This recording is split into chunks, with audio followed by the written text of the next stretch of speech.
Dahil ito ang pangunahing hinaing ng taong bayan.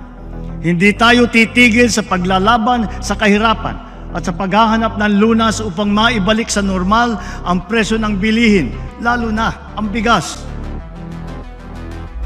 BTV Rewind. Our poverty rate has significantly dropped to 15.5%, down from 18%. Foreign visits and economic missions are all aimed at generating not just jobs, but quality. Our bloodless war on dangerous drugs adheres and will continue to adhere to an effective anti-illegal drug strategy. Ang West Philippine Sea ay hindi katang-isip natin lamang. Ito ay atin. All POGOs are banned. The grave abuse and disrespect to our system of laws must stop. Kailangan nang itigil ang panggulo nito sa ating lipunan at paglalakastangan sa ating bansa. Lagi po nating labanan ang mali at ang masama.